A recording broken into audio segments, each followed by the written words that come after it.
welcome back to another edition of the Friday 5 podcast, where I review 5 podcasts from this past week, and I've started to do it on a particular topic. And this topic this week is going to be about fear and taking the leap, and using a term or a concept, an Italian term or concept called salto mortale. That's my very poor, even though I have a lot of Italian heritage, that's my very poor Italian accent, salto mortale, taking the leap into the void, this greatly daring risk that we're going to take to do something new and change maybe the course of our lives or the course of whatever path we're currently on, whether it's with career, relationships, nutrition and fitness, God knows what. But that's the concept of what stops us from taking that leap. It's usually fear. So the bulk of this episode is going to be about fear.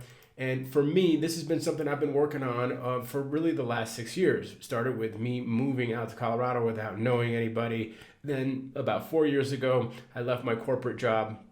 And since then, every time it gets a little bit easier to step into that void, take the leap to something new and try different things. And it's something that has really invigorated my life and made me feel more alive day to day. And so again, it's stepping into that. And if you've heard me talk about meditation and the mindful muscle, maybe I need to come up with another term for this. Let me think off the top of my head. So the leap muscle, I don't know. Anyway, the point is that it does get easier the more we do it. And so I chose 5 podcasts, and I did a little bit of research out there, and some of them are a little bit older, but they're all very relevant to the topic.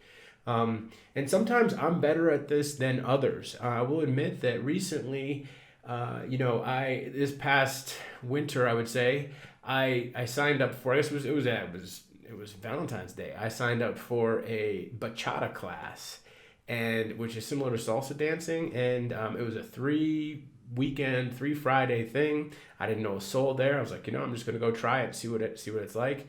I did one, and I was a one and done, and I just said, hey, this isn't for me. I tried practicing between week 1 and week 2. I felt really uncomfortable, and I realized I just didn't ever really want to do it. I was more bored than anything, and I didn't have anything to do on Valentine's Day, so I said, why not try something new? I might meet the love of my life. That didn't happen, and so here I am, and I decided not to continue doing those. So I took the leap, but then I stepped back in. So I dipped my toe in the water, and I came back out. Another example for me is handstands. I'm working on them right now. I decided to commit to 100 days of handstands, not in a row, but to practice 100 days. And I'm on day 19 now. And that's something I'm going to continue to do. I'm really interested in it. I want to get better. It's fascinating to me, but it's also incredibly humbling. And I'm always stepping into new goals around fitness and running, and even just stepping into this space as doing podcasts, which I'll talk about in just a second, and then teaching meditation and yoga, something I never thought I would ever do. And that's also been really nice to do, and kind of sharpens the senses, so to speak. So the first episode we're going to talk about today is actually one that I reviewed earlier, probably I think it was my first ever Friday 5 episode, and it's the Tim Ferriss podcast, episode 422, around fear setting, which is he gives you a little bit of an introduction, but most of the episode, which is about 20 minutes, is from his TED Talk on fear setting and what that means. And so what I decided to do for this episode was to actually do the fear setting exercise, and I did it around creating podcasts.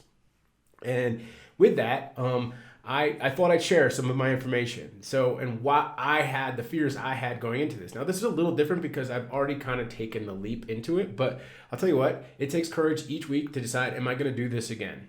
And here are some of my fears, and here's how this particular exercise goes and why it's helpful.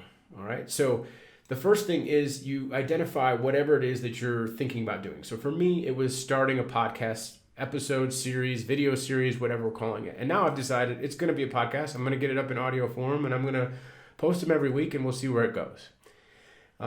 So my fears, and I had 4 main fears. 1, people won't watch it. Okay. These are me defining the fears. Again, this is the first step, or the first, part of the process. Define the fear. Then list ways that you would prevent the fear. Then list ways that you would repair anything that happened as a result of your fear. So maybe here's my second one. I won't make any money on it and I'll go broke creating content no one is watching. Okay. Well, I'll talk about preventing it. Well, I can limit the amount of time I spend on it. And I can structure non-negotiable time for connections and conversations and sales stuff for my business. And that way it doesn't bleed into each other. And if I need to spend time on other things that actually bring in money, then I can carve those times out. And if I have to stop, I can stop. So that's an example of how that process works for one fear. I had two more fears. I won't be comfortable or look good on camera, or because I don't have a good setup. And then I did my prevent and my repair on that. And then the other one I had was like, as a lacrosse coach, and my main function for the last 4 years as a human on earth has been to be a lacrosse coach. Well, the lacrosse community won't like what I want to talk about. And my players might think, well, meditation and mindfulness might not be cool enough for them. And that's something that I've been fighting over the last year, 2 years, that I've just said, okay, well, whatever. It's not about anyone else but me. And me like doing something that I'm genuinely interested about. So that's a really easy one. The second process here is what might be the benefits of an attempt or a partial success. Well, I'll tell you, I'm not going to read all of them, but I have 15 benefits of an attempt or partial success. And obviously 15 is greater than 4. So obviously the benefits of trying outweigh the fears that I had. But a lot of times we focus so much on the fear that we don't see all those little benefits. And I'll talk about another analogy around that in one of the next podcasts I'm going to review. So here are a couple. I'll learn more about video editing. I'll learn more about audio editing. I may inspire people to look into new podcasts or look at life differently. I may connect with new people with similar interests. I will know what it's like to start this process. I'll be more likely to try again with a different format if this doesn't work. I can be an example to my players and other people in my life to try new things. All right, so those are just some of them, but I had like 15 different ones that like I said, could be benefits of just trying. Now, the third part of this is what are the costs of inaction? And they break it down by 6-month, 1 year, and 3-year periods. Again, I won't read these all for you, but I will say that for me, one of the things I'll just go to my 3-year category. So I got pretty grim here. And the idea is to do both emotional, physical, and financial costs of inaction. So I'd be like, I might be, in 3 years from now, I could be that guy that says, yeah, I wanted to do that, but I just didn't have the time, or I don't have the following, and it didn't bring me any money. I could be that guy. I don't want to be that guy. I could be stuck back in a career because I was too afraid to try this, and too afraid to do anything that's really of interest to me, back in a career where the money was really good, and I'm lucky to have a job, and just be stuck doing inspiring stuff. And lastly, I could internalize the resentment towards myself from not trying and the excuses that I came up with and have those manifest into poor habits around health and fitness and feel horrible about my appearance. And maybe have more money, but spending it on stuff I don't care about. Because I got the job, the pay's good, but I don't care about the job. So that was kind of how I went through the process. And so obviously the benefits outweighed the risk. And so I decided to jump in with this. I also created a template for this that I'm going to share with you guys. You can take it and download it. It's in Google Drive. It's really basic. He has a template that's in a PDF format and you can't edit it. So I decided to do my own and then just throw it out to you. It took me just a little bit of time, and I think it's worth it for anyone who might want to try it. So that's my fear setting around doing a podcast. And that's episode 1. Episode 2 was with Seth Godin and Greg Faxon. And this is actually a YouTube video. It's not officially a podcast. I just did a search because I've heard Seth Godin talk about fear before, and I wanted to hear more about what he has to say about it when I was starting to prepare for this episode. So I just did a search on Seth Godin and fear, and I found this YouTube video. It's 28 minutes long. It's with this guy, Greg Faxon, and Greg is like a life and performance coach. And he talks about one of the things that he asks Seth right off the bat, or early in the podcast or early in the interview, is what are his special tactics to deal with fear And I love how Seth, kind of operates. One, he's a great interview, and he's an intellectual, he's an academic, and he has this way of, shaking it up a little, but not being contentious or argumentative. And he just says, I want to stop you right there. And I can't remember exactly how he words, but he says something to the effect that, well, when you say deal with it, you deal with termites in your home or rodents in your homes by bringing in an exterminator and exterminating them and getting rid of them. We don't get rid of fear. We don't deal with fear in that way. We learn to dance with it. And I just thought that was great because it's always going to be there.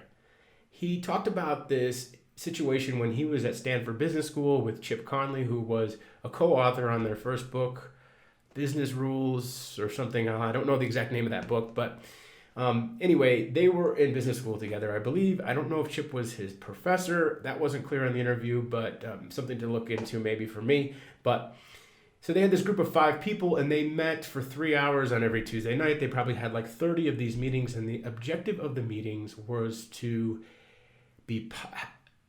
create business plans, business models with an open, positive, energetic, non-judgmental state of being. In other words, there were no bad ideas, and everyone was encouraged to bring any idea to the table. And so they weren't necessarily talking about any existing business models, or maybe they were, but they were talking about how they could adjust them to make them better.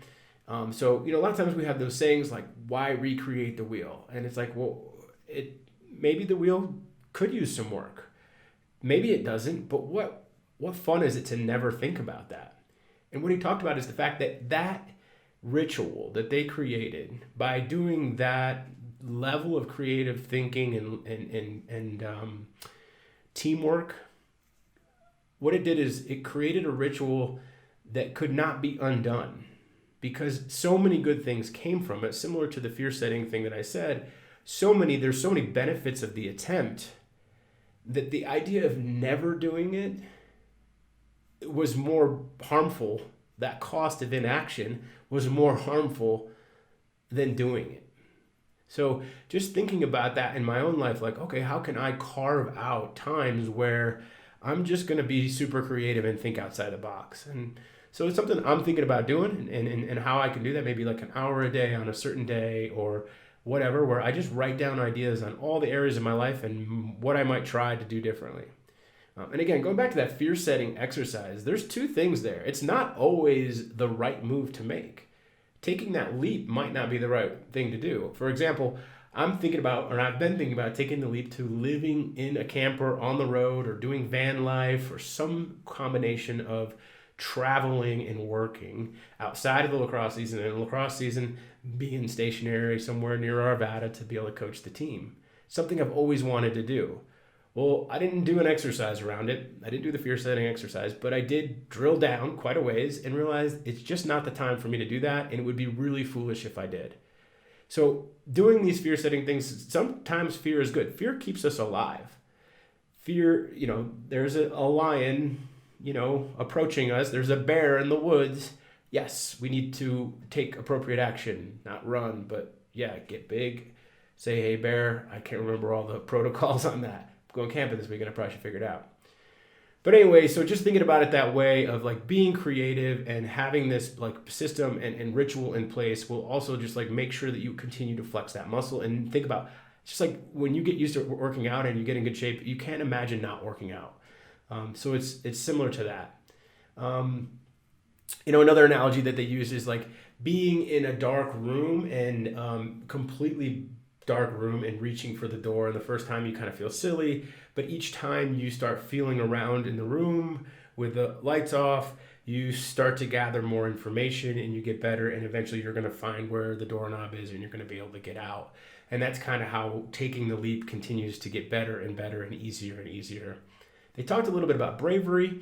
He also asked Seth what he thought about bravery. What does bravery mean to him? And he said bravery is overrated, and we put it on a pedestal. And we think that only firemen can be brave. And he uses it almost similar to like we think of it like an artistic genius. That's the other people. Any of us can be brave any day. And he talks about one of the ways to be most brave is to be relentlessly generous in a way that benefits people without benefiting you.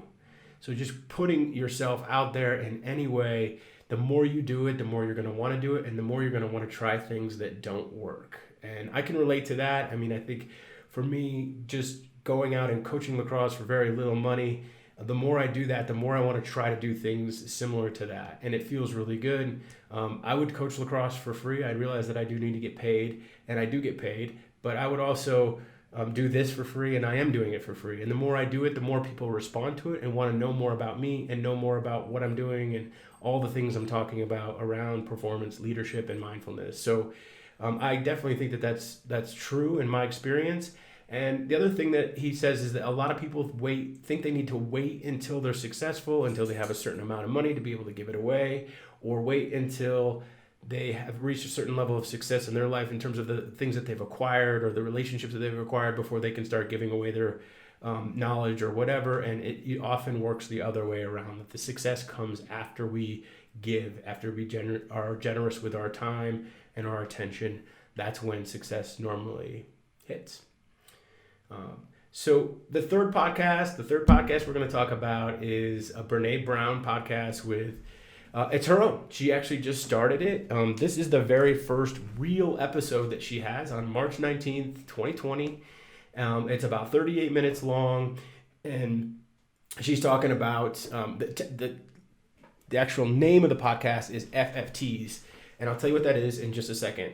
But she leads into the podcast talking about how we stop doing things that we don't have expertise on as we become adults. And that's where, life kind of stops becoming interesting. And she quotes the Shawshank Redemption movie. There's a quote in that movie where they say, "Get busy living or get busy dying." And I can't remember who said it. It was Andy Dufresne or Morgan Freeman's character. But get busy living or get busy dying.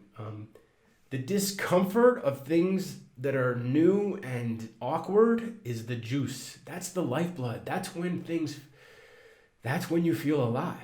That's why we live, to try and do new things, to grow and learn. And the more we normalize that discomfort, the more new things we're going to try. So similar, all on this same theme that I've been talking about. So what is FFT? The name of the episode. Well, if you've got kids around, please cover their ears. Don't let them listen. In 3, 2, 1, she did the same thing. FFT, fucking first time. And the idea is, when you are trying something new and it's not going well, name it. Recognize it's the fucking first time that you're doing this and it's not going to be great. If you need to modify that for children or, to keep it a little cleaner, terrible first time.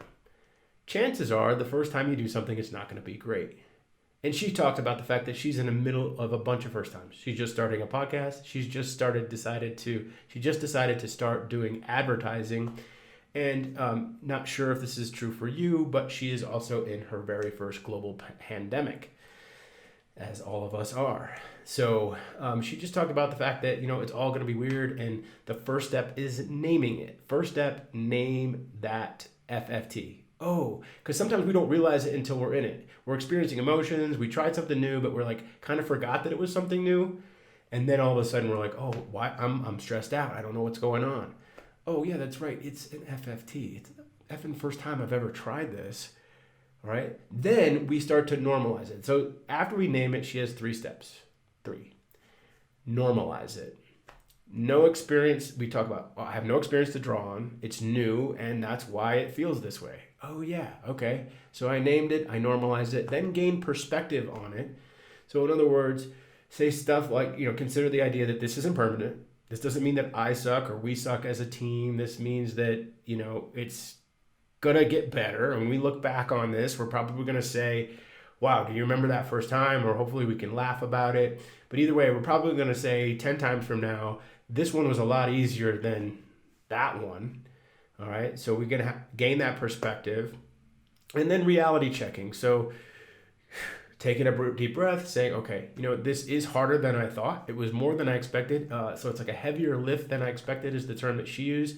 And the chances of me getting triggered because it's not going perfectly are a lot higher. So my frustration level is probably going to rise. I might lash out. I might get triggered.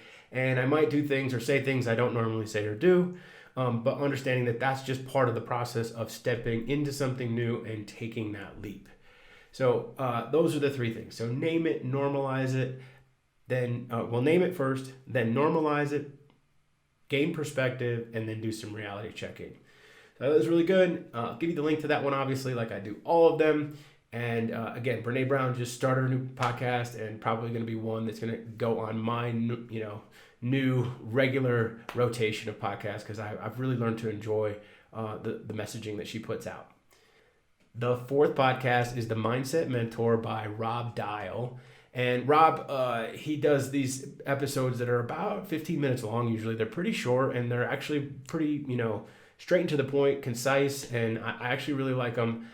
This one is called Break Your Fear of Failure. It's 16 minutes long. And he talks about the idea of failure being learned and not natural. So similar to what Brene was saying in terms of like somewhere along the way, we just stop doing things we're uncomfortable with.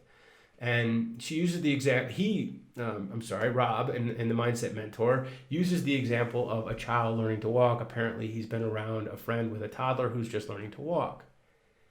And he talks about the fact that the idea of this child just giving up on walking is not a thing. And the fact that his parents may encourage him to say, hey, maybe this isn't your thing. Maybe walking isn't your thing. That doesn't happen. We persevere, we stumble. Some kids walk sooner than others, but unless he's disabled, if he's an able-bodied toddler, he's going to continue to try until he's able to walk, and at some point he will be able to walk, with competence. And so he uses that as an example of we don't ever consider stopping that, but at some point again we get brainwashed out of that thinking. And what he talks about, the reason that happens is because we focus on perfection and not progress, and we should be focusing on progress and not perfection. So this is a thing that's said a lot in 12-step groups and other self-help and personal development type of programs, progress not perfection. And it is essentially what it's summarizing is the growth mindset. So I'm all on board with this, and I do like it a lot. The question is, you should maybe be asking yourself, and I have to ask myself, is do you give up on things too soon? So for me, there's three things right now that I'm really kind of pushing myself out there with. Doing handstands, podcasting, and doing these videos, and then consulting and doing coaching of both individuals and teams and corporations and organizations. Never done any of those things. And to step out into that, there's times I really want to give up, but I'm not. I'm continuing to do it, especially handstands. I want to give up almost every day. As I sit here right now, my shoulder is aching, and I'm a little bit tight and a little bit sore, but I'm going to keep doing them. What he says, though, is that perfection is the real fear. It's the mask of the real fear, right? So if we go back to my bachata example, where I didn't go back for the second class, I didn't do it again. I chose to not partake in bachata, and probably it was a fear of not being really good at it. And I think about okay, well, how come I haven't given up on handstands? Well, when I go to the park and do handstands, I'm usually the only person out there doing handstands, so there's not a lot of pressure. If I do okay, I do okay. If I get, I'm probably the best handstand guy there because I'm the only handstand guy there. Well, how come I don't give up on my fitness or running goals? Well, I do pretty well at that. If I'm out running, I'm usually running faster than most people. So I know I'm in the, upper echelon of those things. So it gave me time to pause and think about, okay, if I really want to grow and really want to flex this muscle of taking the leap, maybe I need to do things that I'm really not good at. And I do feel that way with the handstands. I know for a fact, even though while I'm at the park and no one else is out there doing them, I see other people doing it in the yoga community that's part of this 100 handstand day challenge, and they are better than me. And I am frustrated by that, but I keep trying, and I'm not going to give up, and I'm going to keep getting better. And I'm thinking about getting some coaching now on it and trying some new things. And some friends have suggested that they might have some tips for me, so I'm going to listen to those and keep getting better. But definitely something to think about is do we can we can choose which activities we take the leap with. But what if it's something that we really, really aren't good at? Like me, counting steps in a bachata class, I felt like I had two left feet and I just wanted to dance and it just felt uncomfortable. So, again, just something to think about. And maybe it was my perfectionism, the fact that I knew I wasn't going to be the best in the room. I knew I went to the first class, I was by far the worst and I didn't want to be the worst anymore. And I practiced and I still just wasn't getting it that much. And I didn't want to even be like second to worst, So definitely something to think about there in terms of the perfection being the mask. The last and the fifth podcast we're going to talk about is the Jocko Willink podcast with Jordan Peterson, episode number 112. So this is a while ago, February 27th, 2018. I'm going to send you guys the link actually to just like a 7-minute clip of his YouTube on YouTube of this interview. And the interview is talking about being aggressive about fear and stepping into it. And so they start with an excerpt from Jordan Peterson's book, 12 Rules of Life. And in that excerpt, he talks about an analogy of seeing the gold that the dragon hoards instead of shrinking in the dragon's presence and not taking that risk. So I guess it would be going back to the fear setting thing, like seeing all those potential benefits that could be there rather than just seeing, the 4 fears. So for me, I had the 4 fears about doing these type of episodes, and then I had 15 benefits. But a lot of times, a lot of people stay in those 4 fears, including myself. Like I said, with the bachata class, I probably have 3 or 4 fears on those that kept me from being able to do it. I probably need to do a fear setting thing, and maybe I will need to make good on that. Do a fear setting thing on learning how to do a bachata or a salsa dance thing, and then all the benefits that could come from it. So, and he mentions that is like facing the demands of life voluntarily, stepping into the arena. You hear that a lot. And the terrible responsibility of living life with eyes wide open. So really cool, stuff there. And that book is a great book. I have it on audiobook and I've listened to it. And between Jordan and Jocko, I think they strike a nice balance. Jocko is definitely very aggro, alpha male, and Jordan is still like that same way, but in his own way. And he's obviously very persuasive as a professor and an author and psychologist. And, it's a really good, meaty episode to listen to in just that 7 minutes. But I'll also you can listen to the whole thing, and I'll give you the timestamp of when this particular section starts. But Jocko talks about the fact that he compares this, being aggressive towards fear and the difference between being in a military mission or during some sort of military operation where you are either on the offensive or defensive. So if you're going to get the bad guys, there's a different energy to it. You feel alive and invigorated, and you have a plan in place. You've probably been preparing that plan for some time. You probably worked with a team and you believe in it, and you get after it and you go, and there's a lot of probably more adrenaline going. That's positive energy. Versus if you're in a defensive position on a convoy or some sort of patrol, you might be settled back a little bit more and feeling fear in a different way and not being offensive or aggressive about the fear. And what he talked about is in training their military personnel, they talked about being aggressive on the patrol, like taking an aggressive mindset on the convoy, whether it was with their language and their tone and all those things. So that was a shift that they felt like they really needed to make.